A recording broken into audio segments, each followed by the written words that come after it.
বিসমিল্লাহির রহমানির রহিম। Rotary school and college কর্তৃক আয়োজিত অনলাইন ক্লাস 2021 উপলক্ষে অত্র প্রতিষ্ঠানের অষ্টম শ্রেণীর সকল শিক্ষার্থীদের জানাচ্ছি সালাম ও আন্তরিক শুভেচ্ছা। আশা করি তোমরা সবাই ভালো আছো, আমিও তোমাদের দোয়ায় এক প্রকার ভালো আছি। মহামারীর এই করোনাকালীন সময় আমরা মুখোমুখি ক্লাসে উপস্থিত হতে না পারে অনলাইনের মাধ্যমে যে ক্লাসগুলি নিচ্ছি তার এই ধারাবাহিকতায় আমি আজ তোমাদের সামনে অষ্টম শ্রেণীর বাংলা দ্বিতীয় পত্রের দ্বিতীয় পরিচ্ছেদ এর ধ্বনি ও বর্ণ এই বিষয় নিয়ে তোমাদের সামনে আলোচনা করছি। আশা করি তোমরা মনোযোগ সহকারে ক্লাসটি দেখবা ও বোঝার চেষ্টা করবা। তো আমি যে বিষয়টি নিয়ে আজকের আলোচনা করছি সেটি হলো প্রথমে ধ্বনি। ধ্বনি কি, এরপর আসবে বর্ণ। বর্ণ কি এবং কোনগুলি কি কি এর বিস্তারিত আলোচনা। তো আমরা ধ্বনি নিয়ে প্রথমে আলোচনা করছি। ধ্বনিটা আমরা কি, ধ্বনির সংজ্ঞাটা আমরা আগে জেনে নিই যে কোনো ভাষার উচ্চারিত শব্দকে বিশ্লেষণ করলে যে উপাদানগুলি পাওয়া যায় সেগুলিকে পৃথকভাবে ধ্বনি বলে। কোনো ভাষার উচ্চারিত শব্দকে, যে ভাষাই হোক না কেন, তার উচ্চারিত শব্দকে বিশ্লেষণ করলে যে উপাদানগুলি পাওয়া যায় সেগুলিকে পৃথকভাবে ধ্বনি বলে। ধ্বনি শব্দের অর্থ হলো আওয়াজ বা শব্দ। একটি ভাষার ভিতরে যে উচ্চারণ করি, আমরা যে শব্দগুলি উচ্চারণ করি সেই উচ্চারিত শব্দগুলির বিভিন্ন উপাদান, এগুলি হলো ধ্বনি। ধ্বনির সঙ্গে সাধারণত অর্থের সংশ্লিষ্টতা থাকে না।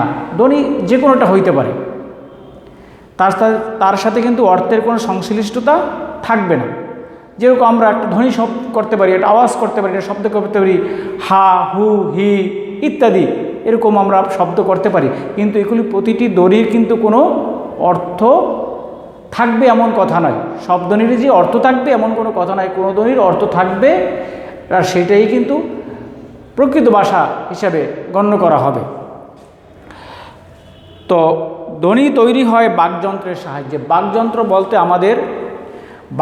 বলতে আমাদের মুখকে বোঝানো হয়েছে, যেখান থেকে বাক মানে কথা, যে যন্ত্র দিয়ে আমাদের কথা বা ভাষাকে আমরা প্রকাশ করি সেটি হলো বাকযন্ত্র। আমরা মুখের ভিতরে দাঁত, জিহ্বা, গলনালী ইত্যাদি থেকে আমরা যে শব্দগুলিকে উচ্চারিত করি তাকে বলা হয় বাকযন্ত্র। ধ্বনি তৈরিতে যেসব বাক প্রত্যঙ্গ সহায়তা করে সেগুলো হলো ফুসফুস, গলনালী, জিহ্বা, তালু, মাড়ি, দাঁত, ঠোঁট, নাক ইত্যাদি। এগুলো হলো বাকযন্ত্রের বিভিন্ন উপাদান। মানুষ ফুসফুসের সাহায্যে শ্বাস গ্রহণ করে ও ত্যাগ করে। ফুসফুস থেকে বাতাস বাহিরে আসার সময় মুখে নানা ধরনের ধ্বনির সৃষ্টি হয়। আমরা ফুসফুস থেকে যে বাতাসটা মুখ থেকে বের করে নিয়ে আসি, এই মুখ থেকে বের করে নিয়ে আসার সময় বিভিন্ন ধ্বনির উচ্চারিত হয়। ফুসফুস থেকে বাতাস বাহিরে আসার সময় মুখ থেকে নানা ধরনের ধ্বনির সৃষ্টি হয়। তবে সব ধ্বনি সব ভাষা গ্রহণ করে না। সব ধ্বনি কিন্তু সব ভাষা গ্রহণ করে না, অর্থাৎ সব ধ্বনিই কিন্তু সব ভাষার নয়, সব ভাষার উপাদান নয়। বাংলা ভাষায় ব্যবহৃত ধ্বনিগুলিকে প্রধানত দুভাগে ভাগ করা যায়। বাংলা ভাষায় ব্যবহৃত ধ্বনিগুলিকে প্রধানত দুই ভাগে ভাগ করা যায়। আমরা যে ভাষাটা ব্যবহার করি, আমাদের মাতৃভাষা বাংলা, সে ভাষাটায় প্রধানত দুই ভাগে ভাগ করা যায়। কি কি? এক নম্বরে আছে স্বরধ্বনি, দুই নম্বরে আছে ব্যঞ্জনধ্বনি। স্বরধ্বনি আর ব্যঞ্জনধ্বনি সম্পর্কে তোমরা পূর্বেই অবগত হয়েছো। স্বরধ্বনি কি এবং ব্যঞ্জনধ্বনি কি, স্বরধ্বনির সংখ্যা কতটি, ব্যঞ্জনধ্বনির সংখ্যা কতটি, তারপরও আমি আবার পুনরাবৃত্তি করছি। স্বরধ্বনিটা কি আগে আমরা এটা জেনে নিই। স্বরধ্বনিটা কি? যে ধ্বনি উচ্চারণের সময় মুখের ভিতর কোথাও বাধা পায় না এবং যা অন্য বর্ণের সাহায্য ছাড়াই উচ্চারিত হতে পারে। যেমন স্বরধ্বনিগুলি উচ্চারণের সময় আমাদের মুখের ভিতরে কোথাও কোনো বাধা পাবে না এবং সে অন্য ধ্বনির সাহায্য ছাড়াই নিজে নিজেই উচ্চারিত হইতে পারবে। সেগুলি হলো স্বরধ্বনি। স মানে নিজ, সে নিজে নিজে উচ্চারিত হইতে পারবে অন্য ধ্বনির সাহায্য ছাড়া, তাকে বলে স্বরধ্বনি। যেমন সরোয়া, সরেয়া, রস্বই, দীর্ঘই, এগুলি স্বরধ্বনি বর্ণ। যেমন দেখো এই স্বরধ্বনিগুলি হলো এই সরোয়া, সরেয়া ইত্যাদি, এগুলি হলো স্বরধ্বনি। তো বাংলা ভাষায় মৌলিক স্বরধ্বনি, এখানে আগে আমি দেখি স্বরধ্বনি যে কয়টি আছে সেগুলির ভিতর 7টি হলো মৌলিক স্বরধ্বনি। 7টি হলো মৌলিক স্বরধ্বনি। দেখো এই যে বাংলা ভাষায় মৌলিক স্বরধ্বনির সংখ্যা হলো 7টি। যেমন কি কি দেওয়া আছে দেখো, মৌলিক যেগুলিকে ভাঙা যাবে না, একেবারে মূল স্বরধ্বনি যেগুলি ভাঙা যাবে না, সরোয়া, সরেয়া, রস্বই, দীর্ঘই, এ, তারপর ও, আ। সরোয়া, সরেয়া, রস্বই, রস্যু, সরোয়া, সরেয়া, রস্বই, রস্যু, এ, ও, আ। এই 7টি হইল মৌলিক স্বরধ্বনি, যেগুলিকে আর ভাঙা যাবে না। এর মূল জিনিসটা হলো এটা।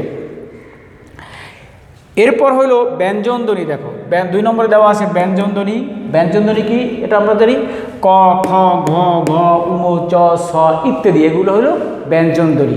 তাহলে আমরা এখানে পেলাম কি, মূলত বাংলা ভাষায় যে ধ্বনিগুলি ব্যবহৃত হয় প্রধানত তাকে 2টা ভাগে ভাগ করা যায়। একটা হলো স্বরধ্বনি আর একটা হলো ব্যঞ্জনধ্বনি। আর স্বরধ্বনির ভিতরে আবার আছে স্বরধ্বনি কোনগুলি, সরোয়া, সরেয়া, রস্বই, দীর্ঘই, রস্য, দীর্ঘ ইত্যাদি। এরপরে হলো আবার এর ভিতরে মৌলিক স্বরধ্বনি আছে 7টি, সেগুলি দেওয়া আছে ওখানে। আর ব্যঞ্জনধ্বনি হলো ক, খ, ঘ, গ, উম, এগুলো হলো ব্যঞ্জনধ্বনি। এখানে আমরা এই ধ্বনিগুলি, ব্যঞ্জনধ্বনিগুলি আরও বিস্তারিত আমি সামনে আগাচ্ছি, তখন তোমরা ব্যঞ্জনধ্বনি করবা। এই আমাদের গেল ধ্বনি সম্পর্কে আলোচনা গেল। এবার আমরা আসতে পারি বর্ণ। বর্ণটা কোনগুলি দেখো, বর্ণ অর্থাৎ চিহ্ন। বর্ণ কথার অর্থ চিহ্ন। আমরা যে চিহ্নগুলি ব্যবহার করে লিখিত ভাষা, মৌখিক ভাষাটাকে লিখিত ভাষায় রূপ দিই, যে বর্ণগুলি ব্যবহার করে বা যে চিহ্নগুলি ব্যবহার করে সেই চিহ্নগুলির নাম হইল বর্ণ। ধ্বনি মানুষের মুখ নিঃসৃত বায়ু থেকে সৃষ্ট। ধ্বনি হইল মানুষের মুখের বায়ু থেকে সৃষ্ট, তাই এর কোনো আকার নেই। আমি যে কথাটা বলছি এর কোনো আকার নেই। আকার আছে, যখনই আমি এটি লিখিত রূপ দিব তখনই এর আকার হবে, এবং লিখিত রূপ দিতে হলেই এটা চিহ্নের মাধ্যমে প্রকাশ করতে হবে, তাই এর কোনো আকার নেই। এগুলো মানুষ মুখে উচ্চারণ করে এবং কানে শোনে। ভাষা লিখে প্রকাশ করার সুবিধার্থে ধ্বনিগুলোর প্রতিনিধি হিসাবে কিছু চিহ্ন তৈরি করা হয়, আর সেই চিহ্নগুলি হলো বর্ণ। এই চিহ্নের নামই হলো বর্ণ। অর্থাৎ কোনো ভাষা লিখতে যেসব ধ্বনি বা সংকেত বা চিহ্ন ব্যবহৃত হয় তাকে বর্ণ বলে। যে ভাষা লিখতে, যে কোনো ভাষা লিখতে যে চিহ্নগুলি ব্যবহার করা হয় তাকে বলা হয় বর্ণ। এই বর্ণসমূহের সমষ্টি হলো বর্ণমালা। এই বর্ণগুলি একটি নয়, বাংলা ভাষায় আমাদের 50টি বর্ণ আছে, স্বরবর্ণ এবং ব্যঞ্জনবর্ণ মিলে 50টি বর্ণ আছে, আর এই বর্ণগুলিকে একত্রে বলা হয় বর্ণমালা। বাংলা ধ্বনির মতো বর্ণ তাই 2 প্রকার। বাংলা ধ্বনিতে এই ধ্বনি যেরকম 2 প্রকার আছে, ধ্বনি কয় প্রকার আছে? 2 ভাগে, অর্থাৎ 2 ভাগে ভাগ করা হয়েছে। আর তেমনি এই বর্ণ 2 ভাগে, একটা হলো স্বরবর্ণ আর একটা হলো ব্যঞ্জন বর্ণ। তো স্বরবর্ণ কয়টি? স্বরবর্ণের সংখ্যা হলো 11টি। স্বরবর্ণের সংখ্যা হলো 11টি এবং ব্যঞ্জন বর্ণের সংখ্যা হলো 39টি। এই মোট 50টি, দুটি বর্ণ মিলিয়ে বাংলা ভাষায় আমাদের মোট বর্ণের সংখ্যা হলো 50টি। স্বরবর্ণ হলো 11টি আর ব্যঞ্জন বর্ণ হলো 39টি। এই মোট আমাদের বর্ণমালায় বর্ণ হলো 50টি, স্বরবর্ণ এবং ব্যঞ্জন বর্ণ মিলে। এখন দেখি আমি স্বরবর্ণ কয়টি, স্বরবর্ণ কয়টি কী কী? স্বরয়া, স্বরেয়া, রস্বই, দীর্ঘই, রস্যু, দীর্ঘু, রি, এ, ওই, ও, ও। এই 11টি হইল আমাদের স্বরবর্ণ। আর বাকি 39টি ক, খ, ঘ, ঘ, উম, চ, ছ, জ, জ ইত্যাদি এভাবে একেবারে অনুস্বার, বিসর্গ এবং চন্দ্রবিন্দু পর্যন্ত 39টি বর্ণ। এই মোট বর্ণ হইল আমাদের 50টি। তাহলে আমরা কি পাইলাম?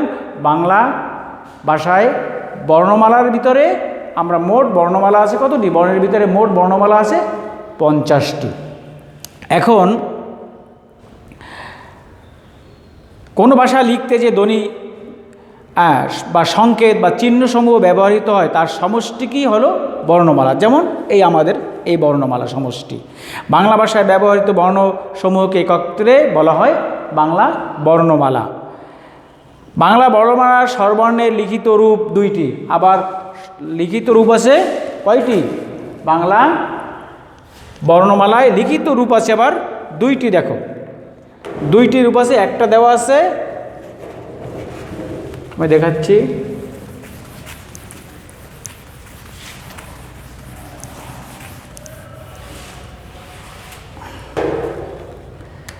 বাংলা বর্ণমালায় স্বরবর্ণের লিখিত রূপ, স্বরবর্ণের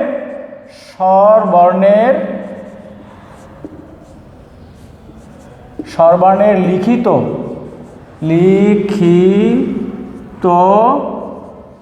রূপ কয়টি?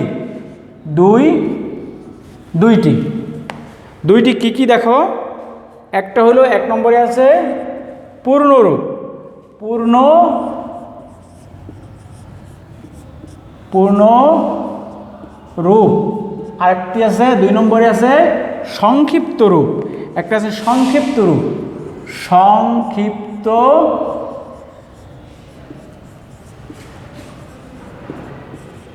একটা আছে পূর্ণরূপ আর একটা আছে সংক্ষিপ্ত রূপ। এটা কিতে? বাংলা বর্ণমালার স্বরবর্ণের ভিতরে 2টি রূপ আছে। এই যে স্বরবর্ণ দেওয়া আছে আমার 11টি, এই ভিতরে 2টি রূপ আছে, একটা আছে পূর্ণরূপ আর একটা আছে সংক্ষিপ্ত রূপ। পূর্ণরূপগুলি কোনগুলি হইল? দেখো, বাংলা ভাষায় লেখার সময় কোনো শব্দে স্বাধীনভাবে স্বরবর্ণ বসলে তার পূর্ণরূপ ব্যবহৃত হয়। স্বাধীনভাবে বাংলা ভাষা লেখার সময় কোনো শব্দে স্বাধীনভাবে স্বরবর্ণ বসলে তার রূপটা হবে পূর্ণরূপ। যেমন শব্দের প্রথমে যদি থাকে, এই দেখো একটা উদাহরণ দিচ্ছি আমি, ক, অনেক, এইটা হলো পূর্ণরূপ। এখানে পূর্ণরূপটা এটা স্বাধীনভাবে বসছে, এটা পূর্ণরূপ পাচ্ছে অনেক। আবার দেওয়া আছে আকাশ, দেখো আকাশ, এখানেও পূর্ণরূপটা পাচ্ছে। এখানে এই 2টি পূর্ণরূপ পাচ্ছে, তাই এটা রূপ হইল পূর্ণরূপ। এখানে কোনো সংক্ষেপ পাচ্ছে না, এটা হলো পূর্ণরূপ। আবার আরেকটি রূপ আছে, দেখো, যেরকম সংক্ষিপ্ত রূপ দেওয়া আছে। সংক্ষিপ্ত যেটা দেওয়া আছে সেটা একটু পরে দেখাচ্ছি। পূর্ণরূপটা আমি বলে দিচ্ছি যে বাংলা ভাষায় লেখার সময় কোনো শব্দে স্বাধীনভাবে স্বরবর্ণ এখানে স্বাধীনভাবে বসছে, আ ইত্যাদি স্বাধীনভাবে বসছে, তাই যা আবার দেওয়া আছে। যেমন আরও একটা উদাহরণ দিয়ে আমি বুঝাচ্ছি, বই, এখানে এটা স্বাধীনভাবে বসছে, এখানে কারো সে সাহায্য নেয়নি, অন্য কোনো বর্ণের সাহায্য সে নেয়নি। বই, আকাশ, অনেক, সে পূর্ণরূপটা এখানে সে পাচ্ছে, তাই এটা হলো স্বরবর্ণের পূর্ণরূপ। আচ্ছা, আরেকটা রূপ আছে কি? সংক্ষিপ্ত রূপ। এখন সংক্ষিপ্ত রূপ কোনগুলি? অভিন্ন, যেরকম অভিন্ন অন্য স্বরবর্ণগুলো ব্যঞ্জনবর্ণের সঙ্গে যুক্ত হলে পূর্ণরূপের বদলে সংক্ষিপ্ত রূপ পরিগ্রহ হয়। অভিন্ন অন্য স্বরবর্ণগুলো ব্যঞ্জনবর্ণের সঙ্গে সংযুক্ত হলে পূর্ণরূপের বদলে সংক্ষিপ্ত রূপ পরিগ্রহ হয়। স্বরবর্ণের এ ধরনের সংক্ষিপ্ত রূপকে বলা হয় কার। সংক্ষেপে এই সংক্ষিপ্ত রূপকে বলা হয়, স্বরবর্ণের সংক্ষিপ্ত রূপকে বলা হয় কার। স্বরবর্ণের কার চিহ্ন 10টি। স্বরবর্ণের কার চিহ্ন, স্বরবর্ণের কার চিহ্ন দেখো,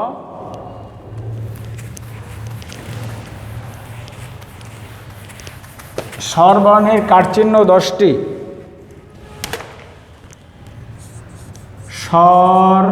স্বরবর্ণের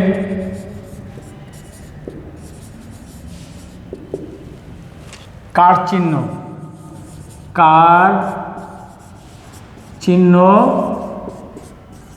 10টি। স্বরবর্ণের কার চিহ্ন কয়টি?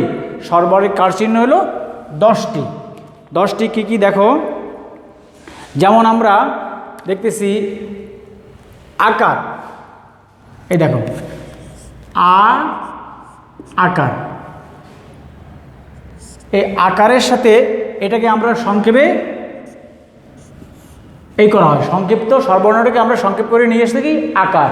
যেরকম কয়া আকারে কা, এই ব্যঞ্জনবর্ণের সাথে এই আকার যোগ হয়েছে, অর্থাৎ ক এর সাথে আ, এই আটা যুক্ত হয়ে কি হয়ে গেল, এই আকারটা সংক্ষিপ্ত রূপ হয়ে গেল। এই আকারটা সংক্ষিপ্ত রূপটা কোনটা হইল? আ। আবার দেখো ই, যেরকম এই ইটা, এটা স্বরবর্ণ, এটাকে আমি সংক্ষিপ্ত রূপ কি করলাম? রশ্মি, এই রশ্মি। যেরকম কিনি,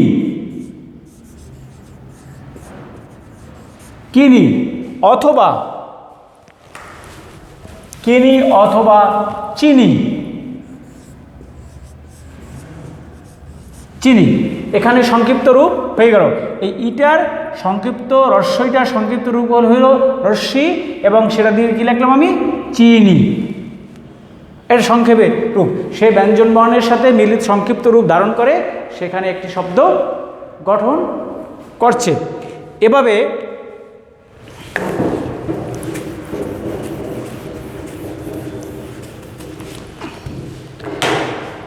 আকার ও শিকার। এবার দেখো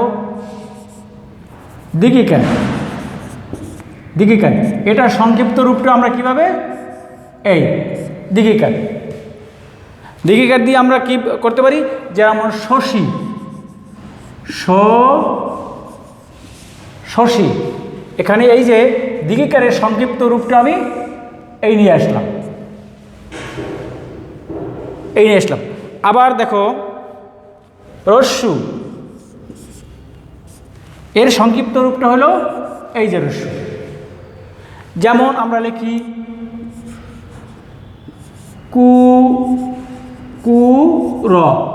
কুকুর, এই যে সংক্ষিপ্ত রূপটা এখানে আমি নিয়ে আসি। এটা হলো স্বরবর্ণের সংক্ষিপ্ত রূপ। ব্যঞ্জন বর্ণের সাথে শব্দ গঠন করতে যখন ব্যঞ্জন বর্ণটাকে সে নিজে উচ্চারিত হইতে পারে না, অন্য বর্ণের সাহায্য লাগে। কোনটির? স্বরবর্ণের সাহায্য লাগে। তাই স্বরবর্ণকে সংক্ষিপ্ত করে এই ব্যঞ্জন বর্ণের সাথে মিলিয়ে একটি শব্দ, অর্থপূর্ণ শব্দ তৈরি করা হলো। এভাবে যদি আরও আমরা যাই, যেরকম এইটা কি? দিগু, এই দিগুটা এভাবে আমরা লিখি দিগু। যেমন লিখতে পারি ভূত, এই ভূত লিখতে আমরা এই দিগুকার ব্যবহার করি।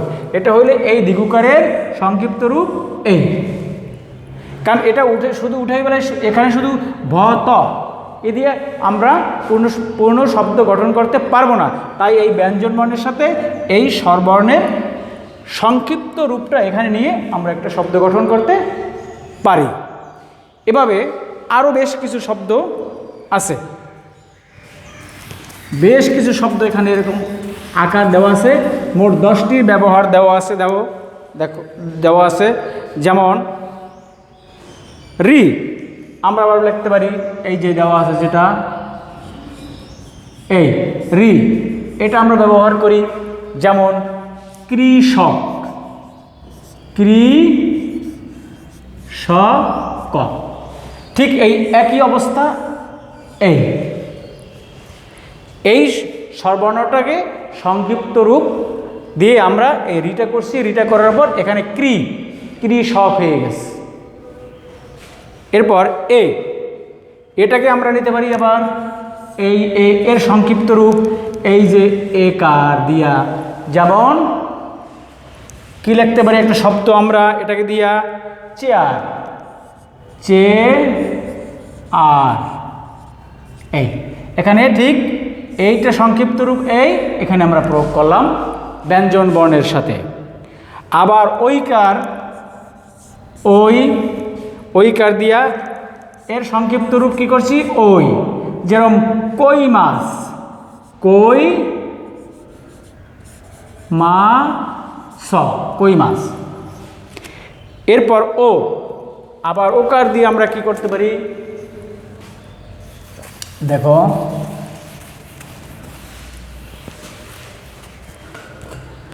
ওকারের সংক্ষিপ্ত রূপটা আমরা কি করতে পারি ওকার,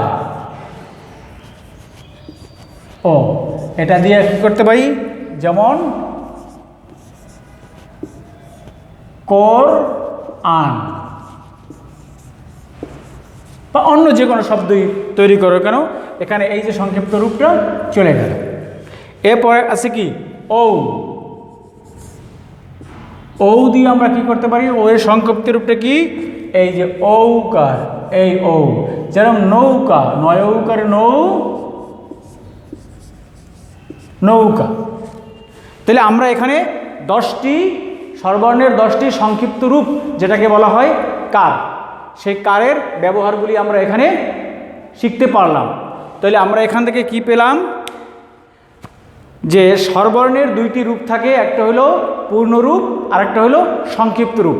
পূর্ণরূপটা হলো সে পুরোপুরিভাবে ওখানে বসে একটা শব্দ তৈরি করে, অন্য কোনো বর্ণের সাথে সে বসে না বা যুক্ত হয় না, সে নিজে স্বাধীনভাবে ওই শব্দের ভিতরে বসে সে একটি শব্দ তৈরি করে, যেমন অনেক। তারপর আবার কি বই, এখানে সে কিন্তু অন্য বর্ণের সাথে সে যুক্ত হয়নি, সে নিজে আলাদা বসেই সে একটা শব্দ তৈরি করছে। আর একটা রূপ হলো সংক্ষিপ্ত রূপ, সে সংক্ষিপ্ত রূপটাকে বলা হয় কার, স্বরবর্ণের সংক্ষিপ্ত রূপটাকে বলা হয় কার। এই কার হলো কয়টি, 10টি, যেমন আকার, রসিকার, দীঘিকার, রসুকার ইত্যাদি। এভাবে 10টির ব্যবহার দেখানো হলো। আকার, রসিকার, দীঘিকার, রসুকার, দ্বিগুকার, রিকার, একার, ঐকার, ওকার, ঔকার, এই 10টির হলো সংক্ষিপ্ত রূপ। এগুলি সব ব্যঞ্জন বর্ণের সাথে যুক্ত হয়ে বিভিন্ন শব্দ তৈরি করে। আজ এ পর্যন্তই আমি তোমাদেরকে এই স্বরবর্ণের 2টি রূপ সম্পর্কে আলোচনা করলাম। একটু মনোযোগ সহকারে দেখবা এবং বোঝার চেষ্টা করবা। এ বলে আমি আজকের মতো ক্লাস থেকে বিদায় নিলাম। খোদা হাফেজ, ভালো থাকো, আসসালামু আলাইকুম। পরবর্তী ক্লাসে আবার আমি এরপর থেকে পড়াবো ইনশাআল্লাহ।